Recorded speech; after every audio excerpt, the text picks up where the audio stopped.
our lives, and it has taken a toll on our mental health if we don't deal with stress in a positive way.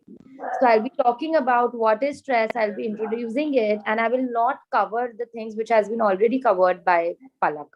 So stress is a feeling of emotional or physical tension which can come from any event or thought that makes you feel frustrated, angry, or nervous. Stress is basically your body's reaction to, a challenge or a demand. Stress can also be caused by an external trigger.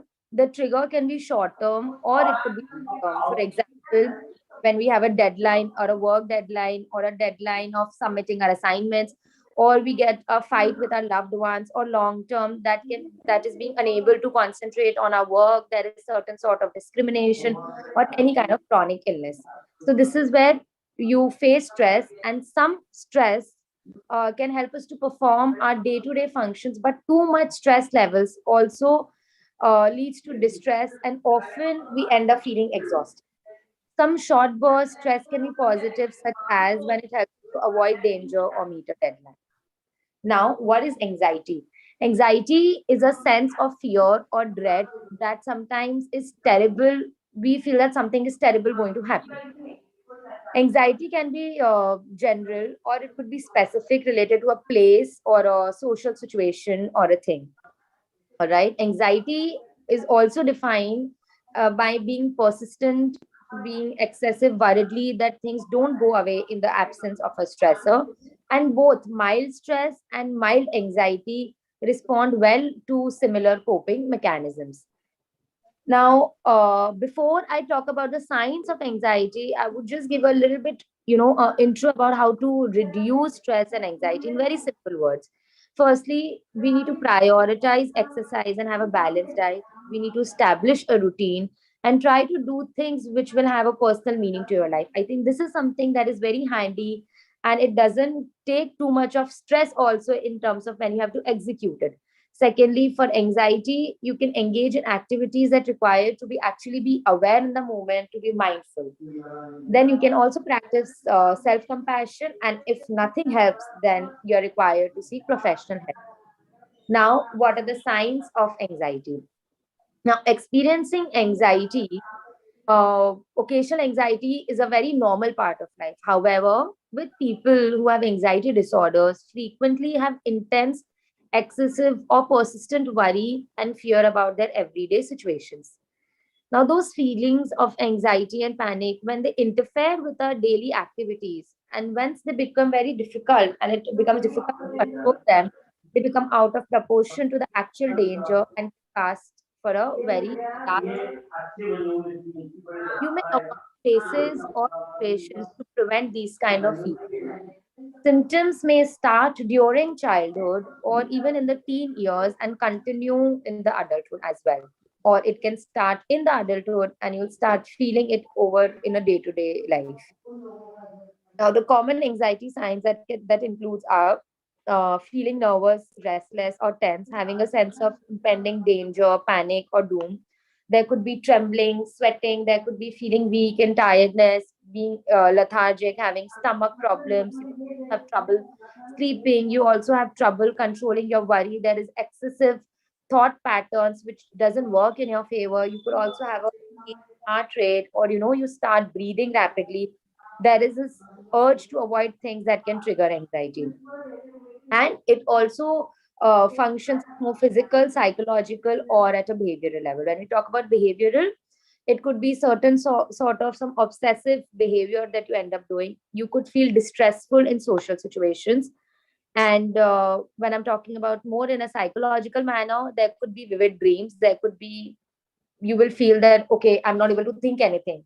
I'm going blank. So there could be just like mind blowing blank, and there could be decreased memory. So these are the symptoms of anxiety. Your worries may not go away on their own. They may get worse over a period of time if you don't seek help. So it is easier if you recognize these symptoms and go for a professional help. Now, how to help someone with anxiety? Do get an understanding of their anxiety symptoms, because just reading up on anxiety types and the different symptoms can help you to get a good understanding of what the person you care might be going through. The symptoms that I've just described, make a note of these things. Try to understand the intensity or the frequency or the duration of what the person is going through. This, in turn, can help you to empathize with their experience and identify when they need more support. Do not let them, do let them know that you're there for them. This will typically come as a welcome relief to the person, as and when they realize that they don't have anyone to carry the burden of their anxiety alone. Having this kind of conversation gives the person to chance to see that they have people who care about them, who will want to listen and who will want to feel better. Suffering someone from anxiety could also tell you ways you can help manage their anxiety symptoms. Thirdly, do listen to how they want to be supported. So, when you ask a person how you can support them, listen carefully to their preferences. Stop judging them. Do not listen to respond. Just listen to actively listen and understand what the other person is trying to say. They may want to help breaking down a task they're anxious about. They may want you to distract them from their anxious thought, or they may just want someone to talk to. By talking the time to listen and understanding their needs, you can give them emotional support that will really make a difference. Now, lastly, to keep lines of communication open. When it comes to helping someone with anxiety, it is important that you keep an open line of communication with them. If you're able to do so, see the person regularly, as it will help you to manage their anxiety and you will understand your emotional learning as well. Spending one on one time with them so that they have opportunities to talk, and you can also keep in touch over the phone or a video call, or phone once a week, sending them few texts, just checking them how are they feeling and how are they coping up with it. Very important that we don't understand is what to say and what not to say to someone who feels anxious or who has anxiety. Sometimes even people with their best intentions can make a situations worse by saying wrong things to someone with anxiety. For example, what not to say to someone with anxiety. Firstly, don't say, I know what you mean. I too had a panic attack when I saw those rent prices. I'm just giving some kind of examples. Don't say, have you tried meditation, yoga, cutting caffeine, exercise more? Because trust me, when a person is going through these issues, they have already tried and it's not working out for them. That's where the situation becomes out of control. Do not say, are you okay? If you can see that they are not okay, do not expect an answer, because when someone responds you that I'm not doing okay, that's completely fine. Do not say, why aren't you seeing a therapist, or are you on medication? Instead, you can switch these statements with, I'm always here for you. What I can do to help you? Let's go to a quieter place and let's go for a walk. Or instead of, the last thing you can also say, I've noticed that you have been anxious a lot lately. I'm really concerned. Why not you go and see someone? So these are the things that you have to keep things in mind, put them into perspective. And it is recommended that you keep asking them, how big does the problem feel to you right now on a scale of 1 to 10? 1 means you'll forget about it in a minute, or 10 is like, it's a huge thing that has happened to you. And then ask them how big the problem is, will actually help them to realize that it is manageable or no. Or you can say, I get that this is a huge issue, huge, you know, issue that feels. But what's a small piece would be that we can solve this thing together right now and we'll worry about the next piece later. So these are the things that you can keep it in mind when you approach someone who is having anxiety, and who are the things that you have to be careful before you actually open up your mouth and have full intentions for them. Now, what are the physical symptoms of stress? Stress is a very normal human reaction that happens to everyone. In fact, the human body is designed to experience stress and react to it. As I discussed when we just started speaking about what stress is, when you experience changes or challenges, I mean the stressors, your body produces physical and mental responses. That is what stress is. Stress responses help your body to adjust into new situations. Stress can be positive. It helps us keeping alert. It helps us being motivated and ready to avoid danger. For example, If you have an important test coming up, or a stress response might help your body work harder and stay awake longer. But stress becomes a problem when stressors continue without a relief or a period of relaxation. So, what happens to the body during stress? Let's understand this first. The body's autonomic nervous system, which just controls your heart rate, breathing, vision changes, and more. It's built in stress response, the flight or the fight response, the flight or the fight response that helps the body face stressful situations. So, when a person has long term or a chronic stress, continued activation of the stress response causes wear and tear on the body, which will lead to your physical symptoms, emotional and behavioral symptoms that might seem to develop.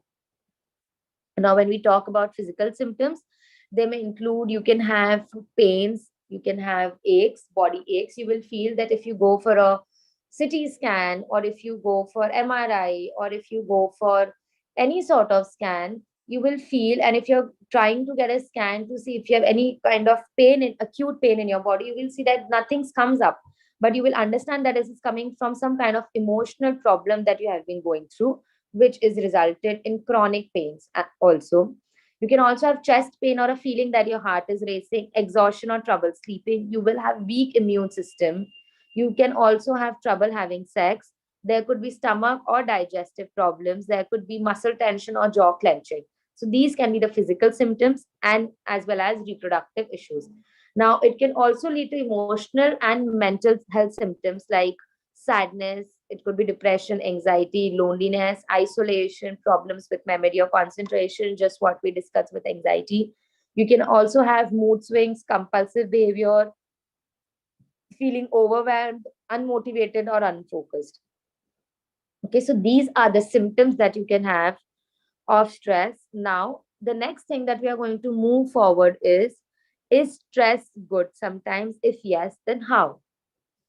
Now, you may think that any type of stress is bad, but that's not the case. As we discussed earlier, if it helps you to perform better, if it helps you to be awake, if it helps you, then it is a good stress, which means you're eustress.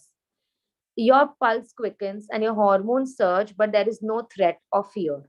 You might feel this type of stress when you ride a roller coaster, compete in a certain sort of game, or go on a first date.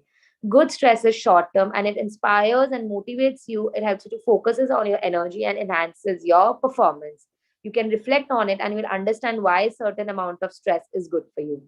But both good and the bad stress results in body releasing hormones such as adrenal and cortisol that trigger common signs of stress, which is butterflies in the stomach, racing heart, and sweaty palms. Ultimately, what distinguishes good stress from bad is how you react or feel about the experience. So, there are five benefits to it. It will help you to boost your brain power. It can increase immunity in the short term. It can make you feel resilient and it will motivate you to succeed. So these are some signs of how good stress can help you, and some stress busters would be you can do things that makes you feel good. It could be dancing, it could be journaling, it could be you know coloring it out, it could be talking to a friend, it could be taking a walk on the beach or in the garden, or it could be mindfulness. So these are some some sort of stress busters that can